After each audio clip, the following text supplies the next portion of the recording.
I was holding a tray of Capri's skewers when my life ended. Not with a bang, but with a Bluetooth speaker my boyfriend, Jack, forgot to disconnect. His voice drifted from the kitchen out to the dock where I stood with his friends. He wasn't thanking me for the 3 months I spent renovating this lake house. He was laughing. He said, "Riley is the workhorse. You don't marry the workhorse, man. You use it to build the stable so you can afford the show pony." The show pony was his ex, Kaylee. And just like that, 6 years evaporated. Drop a comment and let me know where you're listening from and what time it is for you right now. I'd love to know who's part of our community. I didn't drop the tray. I didn't storm into the kitchen and scream. Screaming is for people who are surprised. Standing there on the dock, listening to the man I loved reduce my entire existence to a beast of burden, I realized I wasn't surprised. I was just bankrupt. Not financially, though he had certainly drained me there, but emotionally. I walked to the edge of the water, set the appetizers down on a table, and felt a strange, cold clarity wash over me. It was the feeling of a bad investment finally hitting zero. For the rest of the night I smiled. Played the part. I let Jack put his arm around me when he finally wandered outside, smelling like expensive scotch and arrogance. I watched him look for Kaylee across the lawn, his eyes hungry, while his hand rested heavily on my waist. I was a prop, a utility, and the terrifying part was that I had known it for a long time. Later that night, while Jack passed out in the master bedroom I had painted, I sat on the floor of the guest room and opened my laptop. I didn't look at wedding venues. I looked at my bank statements. I started a new spreadsheet.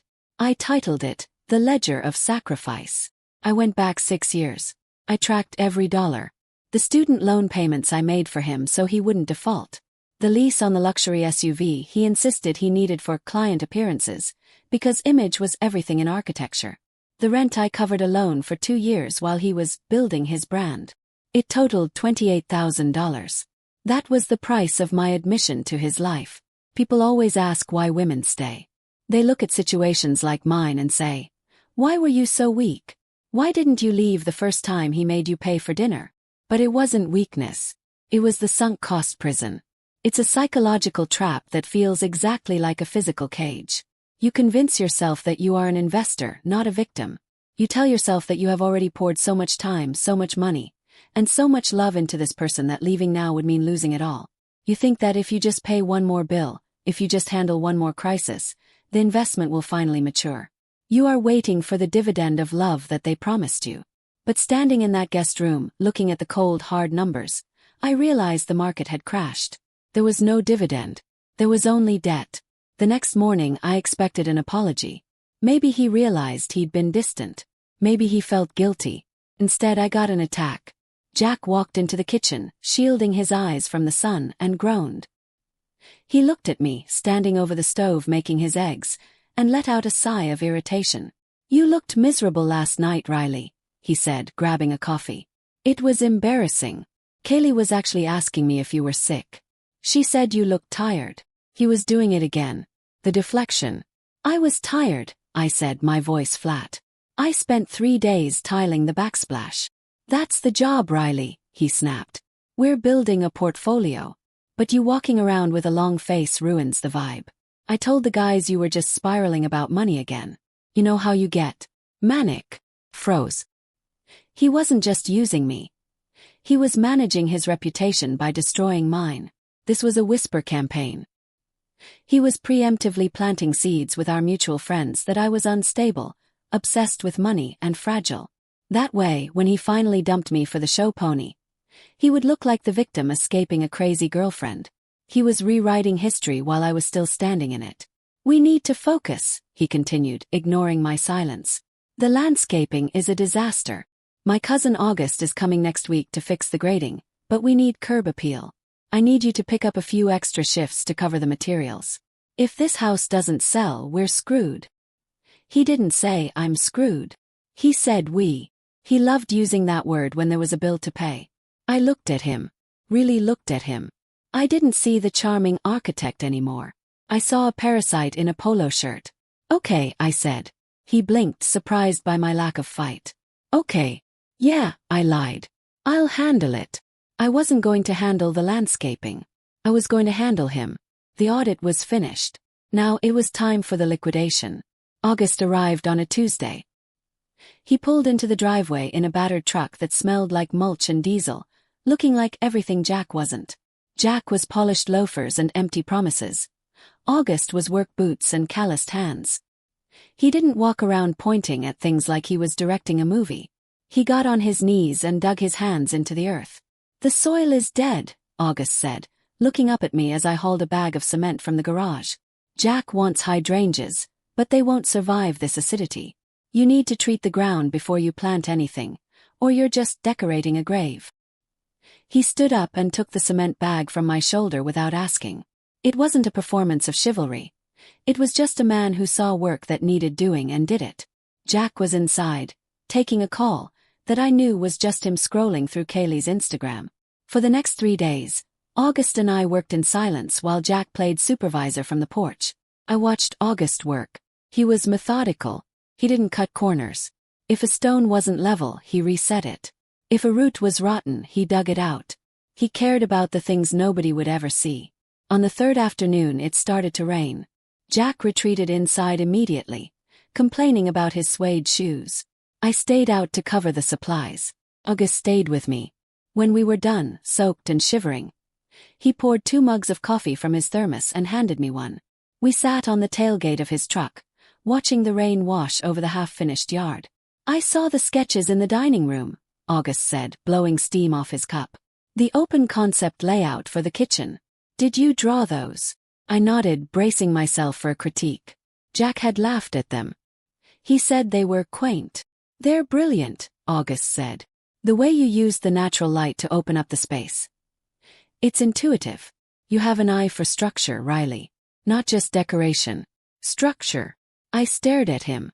In 6 years, Jack had never asked me about my design process. He only cared about the finished product if it made him look good. But here was his cousin, a man I barely knew, seeing the architecture of my mind and validating it. "Jack says I'm just good at colors," I whispered. August looked at the house, then back at me. His eyes were dark and serious. "Jack sees the paint. He doesn't understand that the paint peels if the wall isn't sound." That was the moment the floor dropped out from under me. I realized I wasn't just dating a selfish man. I was building a mansion on a sinkhole. I had spent my 20s trying to decorate a relationship that had no foundation. I was trying to plant hydrangeas in dead soil. August didn't just see the garden. He saw the rot underneath. And for the first time, so did I. I stopped fighting. I stopped asking for time. I stopped begging for affection.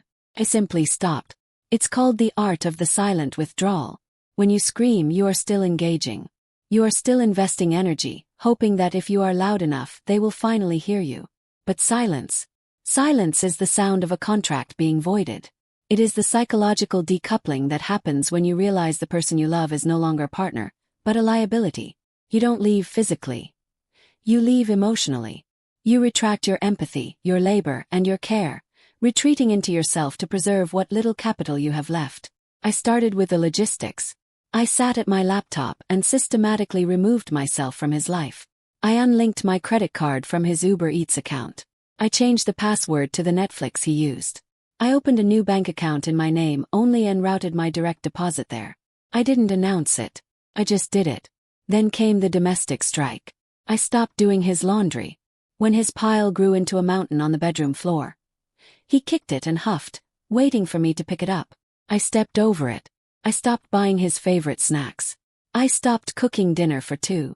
I cooked for 1, and when he came into the kitchen asking what was for dinner, I said, "I had salad.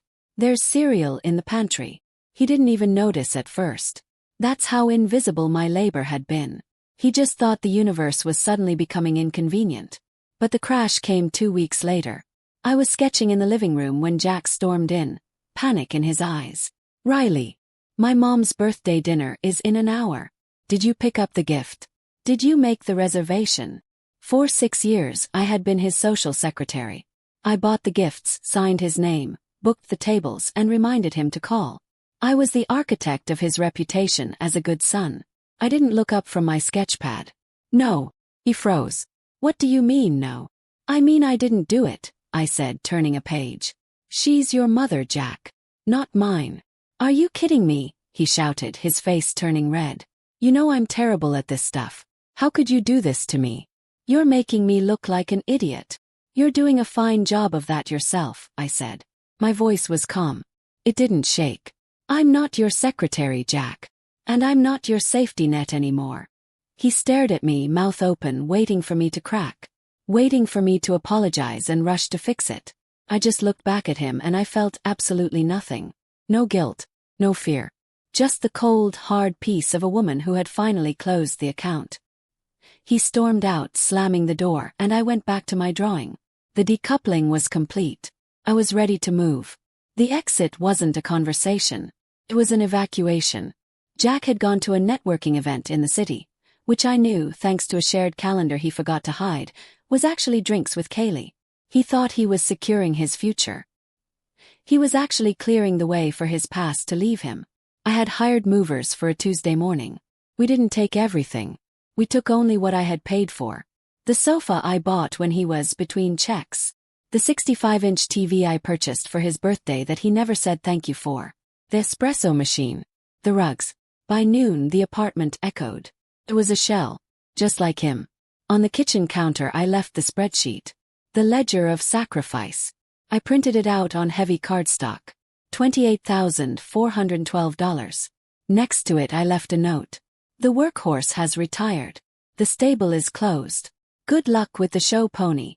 I blocked his number before I even turned the key in the ignition. 2 weeks later the silence broke. My phone didn't ring but my sister's did. Jack had gone nuclear.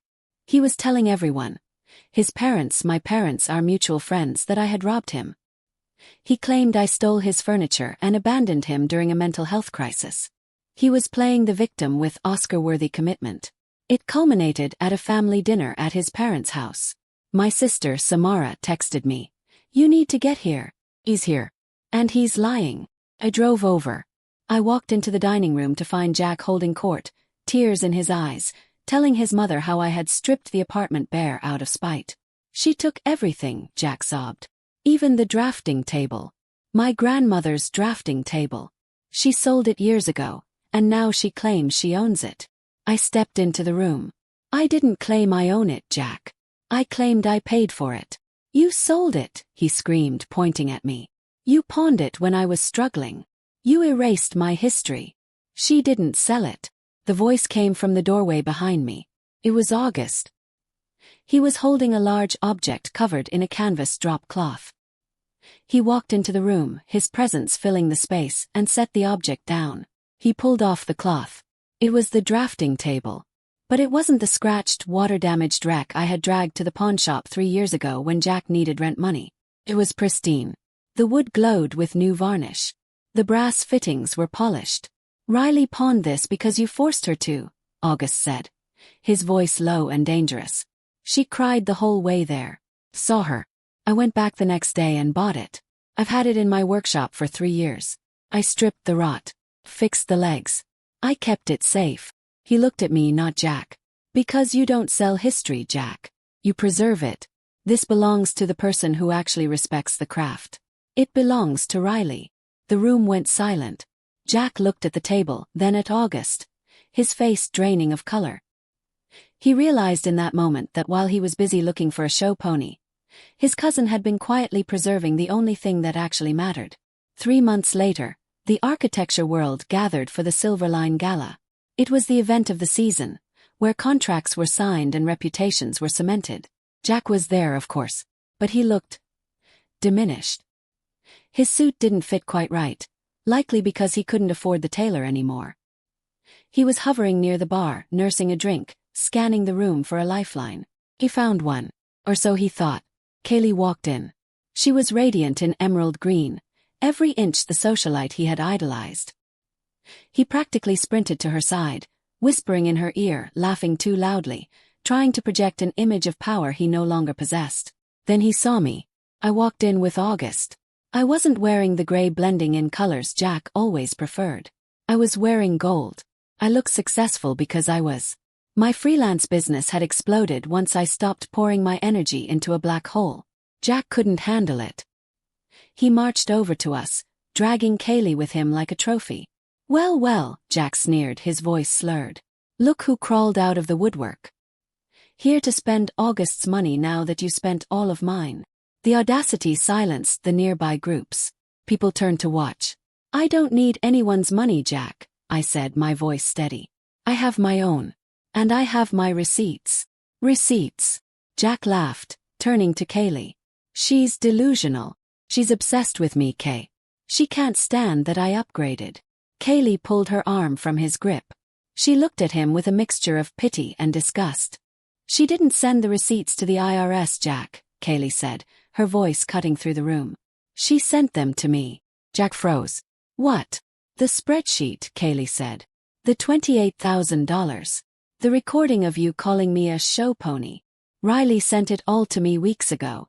She stepped closer to him, her eyes hard. You told me you were a partner at your firm. You're a freelancer with bad credit. You told me you ended things with her. You were using her to fund your lifestyle so you could afford to buy me drinks. She smoothed her dress, looking him up and down. I don't date liabilities, Jack. And you are drowning in debt. Emotional and financial. She turned to me, gave me a small, respectful nod, and walked away. Jack stood alone in the middle of the ballroom, the crowd staring, stripped of his narrative, his money and his prize. He was finally seen for exactly what he was. A facade with nothing behind it. The collapse was total. Word of the gala spread through the tight-knit design community faster than fire. Jack lost his contract with the developers. His parents, finally seeing the ledger and the truth of his exploitation, refused to bail him out again. He sold the lake house at a loss, unfinished, the weeds already reclaiming the garden August and I had tried to save. I didn't celebrate his ruin. I didn't need to. I was too busy building. 7 months after I walked out of that apartment, I sat on the dock of a small A-frame cabin August and I had bought together. It was a fixer-upper, but the bones were good. The soil was rich. I was sketching at my grandmother's drafting table, the wood warm under my hands, when August sat down next to me. He didn't have a helicopter. He didn't have a ring the size of a skating rink. He had a question. You know, he said, looking out at the water. Jack was like a funhouse mirror. You stood in front of him and he distorted you. He made you look small, needy and expensive. He made you believe that reflection was real. He turned to me, taking my hand. But love should be a clear mirror, Riley. When you look at me, I want you to see exactly who you are. Valuable. Essential. The architect of your own life. He pulled a simple gold band from his pocket. I don't want a show pony. I want a partner. I want to build something that lasts. Are you ready to lay the foundation? I looked at him, really looked at him, and saw my own worth reflected in his eyes. Yes, I said. I'm ready. Have you ever stayed in a relationship just because you'd already invested so much time? Tell me your story in the comments. And if you believe in knowing your worth, hit that like button and share this with someone who needs to hear it.